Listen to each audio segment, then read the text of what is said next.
Hey everyone, this is Albert Wynn with the Game Day. You can find me at Analytics Capper, and these are the picks that are guaranteed to lose this weekend. First game, you have the Mavericks and the Nets. There's no Porzingis, there's no Kevin Durant, but you do have fans returning to the Barclays for the first time all season. So it's going to be interesting to see how the players react to live fans. The Mavs have dipped below 500 after their recent loss to the Sixers. They're currently sitting at 15-16.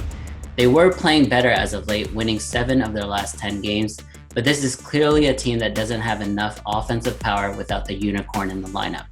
They had the best offense of all time last year by advanced analytics measures, but this season they're sitting middle of the pack, ranking 17th in the NBA in total offense. They also have a negative point differential. From a betting standpoint, this means they usually do not cover the spreads in close games. The Nets, on the other hand, without who I think is one of the best scorers in the NBA, Kevin Durant, and we'll get into that another time, but the Nets are rolling. They are 22-12 and have won their last 8 in a row. They recently went on a 5-game West Coast road trip. They played some quality teams, and they beat all of them. This is huge for a team trying to find its identity. This will be a test at home for the Nets because Dallas matches well against them. They don't have anyone to guard Luka.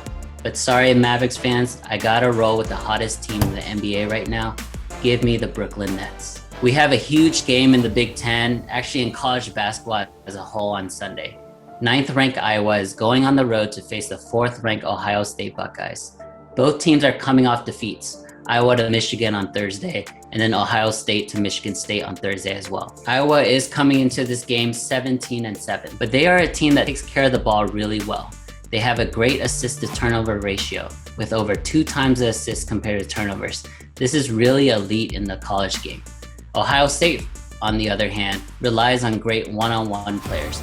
They're 18-6, but they do have a few studs, so their scoring is pretty balanced. They are a dominant home team sitting at 11-2 at home. This game will certainly have a lot of influence on the seeding heading into the NCAA tournament in a couple weeks. For this game, I don't believe Luka Garza is enough for Iowa. Give me the Ohio State Buckeyes to bounce back and win on Sunday. The first of 2 national TV games in the NBA on Sunday will feature the Los Angeles Clippers heading to Milwaukee to play the Bucks. The Clippers are 2nd in the West and the Bucks are 3rd in the East. The Clippers are finally at full strength. You have Kawhi, Paul George, Pat Beverly, and the rest of the team back playing. However, in this last week, they did have a weird performance against the Grizzlies on Thursday. They were 8-point favorites and lost by 28 points. There's only been 3 times that this has happened in the last 2 seasons, and all 3 times have included the Clippers losing. They do have a tendency to not show up against teams that they're supposed to dominate and beat. With that being said, the Clippers roster is built for the playoffs, and they are built to beat elite teams in the NBA. The Bucks, for what it's worth, is one of the best teams in the league, and they feature the reigning back-to-back MVP, Giannis. Giannis recently scored 35 points in 3 straight games. He's the first Buck to do so in over 50 years since Kareem. I have a feeling the Clippers will show up in this game on Sunday. They have 3 to 4 guys that can do an effective job on Giannis.